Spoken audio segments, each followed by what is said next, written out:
Someone's back to bust some ghosts. Here's your look at the new Hasbro Ghostbusters Plasma Series race Stantz.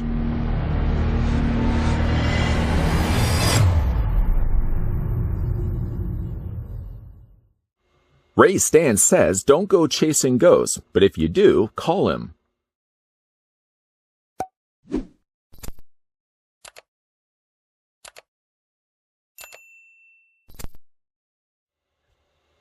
Just before looking at the new Plasma Series Ray Stantz, how about some size comparisons?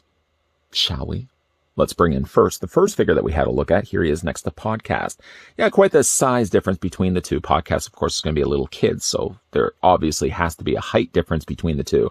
And some age difference between the two. This is what Ray Stantz looks like versus his former self, the Wave 1 Plasma Series Ray Stantz. The costume colors are a little bit darker. There's a lot more wrinkles and receding hairline on the new Ray. But he's about the same height, give or take. He's about the same height to Ray Stantz. I'll do more comparisons on those two figures in a second. And like with podcasts, I'd like to thank the folks over at Hasbro that provided the sample of the brand new Plasma Series figures that we could have a look at in these reviews. All the figures are available right now in retail stores and online if you're interested in picking these up for yourself. Let's look at the Terror Dog piece. Again, shall we? The Terror Dog piece that comes included with Ray, admittingly, is a little disappointing because it doesn't have any articulation in the leg. It seems to be just a molded staction leg that's going to attach to the torso of where we started from, having a look at the torso that came included with Podcast. Now, judging by the way they've sculpted the feet, I'm going to assume it's going to be on this side and obviously not on this side because it would be way off wonky. So we're just going to take it and we're going to attach it to the bottom of the base or the bottom of the torso. A little bit of pressure is required, and there we go. This is what we've got so far to work with. I'm not, again, sure why they had to go with a pre-posed leg as opposed to just not putting articulation in the leg, but again, I do like the look of the translucent purple plastic. That doesn't become so much translucent as we get to the part of the torso. It's really nice the way they've gradually transitioned that. But that's what we've got so far for the Terror Dog. We can move it certainly to the side. We've now 2 figures down, another 4 figures to have a look at before we finish off our Terror Dog. Looking at the rest of the accessories that come included with Ray Stantz, I was interested actually to see that he came included with the Token Spirit Guide. Did I say Token Spirit Guide? Tobin's Spirit Guide. A nice little book referenced several times in the Ghostbuster films. We finally get one actually as an accessory that go along with the figure. I like the way that they've sculpted the back of it so it looks like an old book. No, the book isn't something I can open up. It almost looks like you'd be able to at least turn the first page, but no, it's molded. It does have some really nice sculpt on the front area here. Looks like there's almost like a devil shape down below there. And Tobin, not Token, Tobin's Spirit Guide, painted nicely in the gold. So it comes included with that. He also comes included with a Proton Pack. The Proton Pack doesn't seem any different from the one that we got before. I just dropped the Terror Dog. It seems to be the same one that we got before with the first Ray Stantz.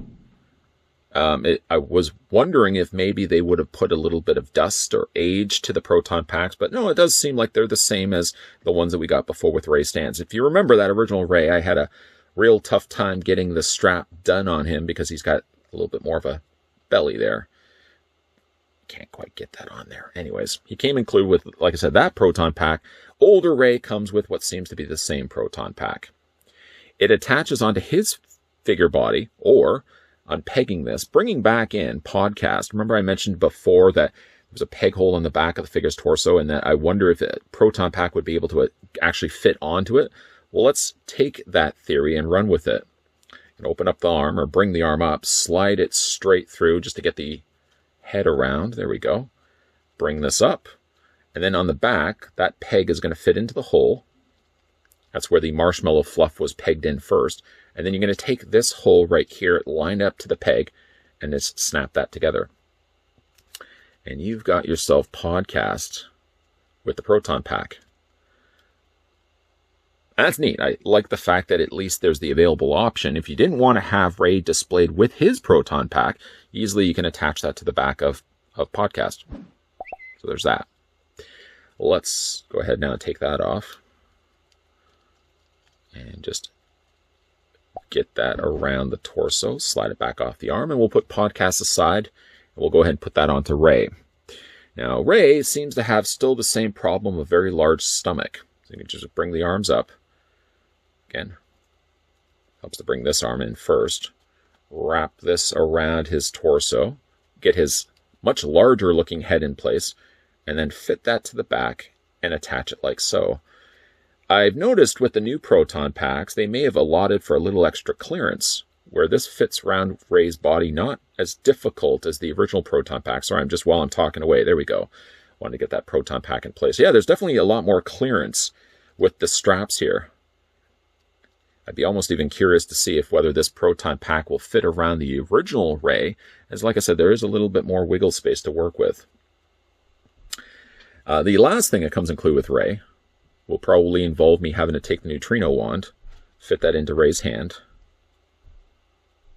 At least the fingers are soft enough plastic, so if you're trying to get the Proton Wand in his hand, it's not super difficult, it's just more awkward than anything else.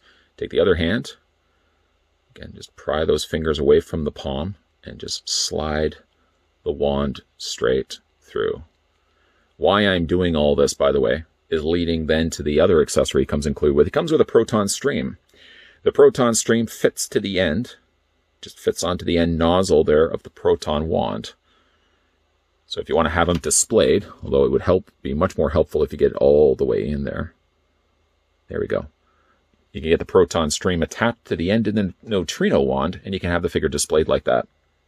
I always like the fact that they include it, even if you don't decide to display this with this figure, by all means you can certainly use this stream with something else. Let's just detach it for right now. Put the figure down. Quickly want to show you also what it looks like. We have gotten these before.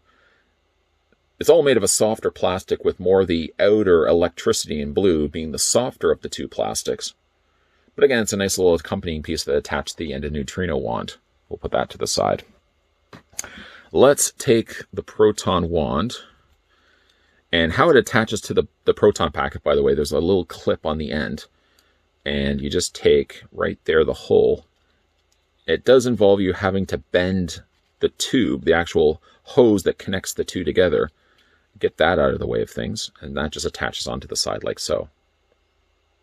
It seems like he has a lot of unnecessary length to his hose, but at least he has the means to attach it to his back.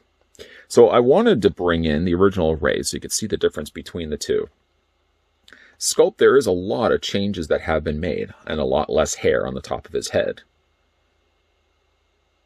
I don't know if I would say the two head sculpts are identical enough that you could believe that this one is an aged version to this one.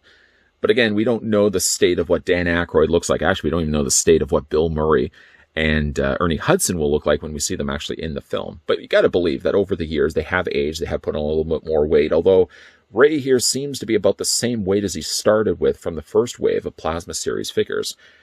The coloring of the costume is notably darker. It's much more of a darker beige than the lighter beige that the original figure had. Again, he's got more wrinkles definitely underneath his eyes, around the sides of his eyes. Are those considered crow's feet? Something I was always hearing from my parents growing up. Crow's feet on the sides of their eyes. I never really understood what they were talking about until now, me as an adult, started to develop a little bit of the crow's feet on the sides of my eyes. Paint is pretty good on this. Again, he's got the notably more receding hairline, and yet so much more hair on the back there. He's compensating. He's got the grays notably on the side of his hair as well, so they added some additional paint to that. It's not a bad looking older Dan Aykroyd. And then, of course, when it comes to his outfit, standard fare here. He has the Ray Stantz patch there on the front of his outfit. He has the No Ghost logo there on the shoulder. Just bear with me here while I reattach the Neutrino Wand. He has the No Ghost logo there on the one side. Nothing here on the other side. Sculpted in elbow pads. Will hide as well the articulation, although you'll see it here from the front. Shinier gloves. Going to his belt here. On the one side of his belt, he's got a little hook. So what I did do, going back to the podcast figure that we already had a look at, you can take the ecto goggles and fit it onto the hook, if you wanted to display him with that. You could also take the Ghost Trap. I think also the Ghost Trap could fit onto that hook as well. He's got the little hose that runs out from his leg that attaches to the back of his belt. Again, all your regular standard fare here for Ray Stantz. I mean, even when you're looking at the figures, you could believe that they've used the same mold from this figure to this figure, or from this figure to this figure, and they just simply used a darker plastic, that more darker beige. For the figure's articulation, it would be the same as the original Ray. The head rotates all the way around. It moves up, down, back, and forth. You can also bring the elbows out, similar to the smaller podcast we looked at earlier, 90 degrees. You can also rotate the arms all the way around. There's a swivel cut to the top part, about midway up of the bicep. Double hinge on the elbow. Let's get in there and bend that elbow. Double hinge. You can also rotate the hands all the way around. Hinge those back and forth. Upper torso's on a ball joint, similar to the podcast. Legs split out. Bring the legs forward and back. 3/4 up the way up the thigh. There's also that swivel cut. Double hinge on the knee. I said that well in advance of me actually doing it. Double hinge on the knee. And then when it comes to his boots are molded to this lower part of his pants. So they don't move independently. But, however, you can move the feet up and down this way.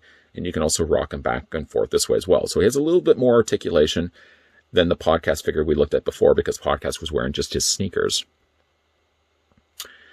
Just for a current display, as we don't have really much to work with right now, there's Ray Stantz. And again, we'll bring back in podcast.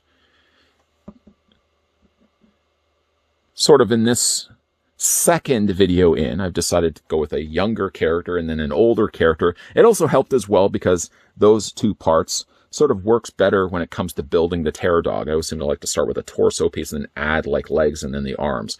So I decided to put the legs on first, legs after the torso. And then for that reasoning, that's why we looked at Ray Stantz next. But it was kind of nice to be able to look at a younger generation Ghostbuster, newer generation Ghostbuster, and then the older veteran to pass on, like I said in the earlier review, that proverbial Proton Wand to the newer kids that are going to be taking up busting ghosts.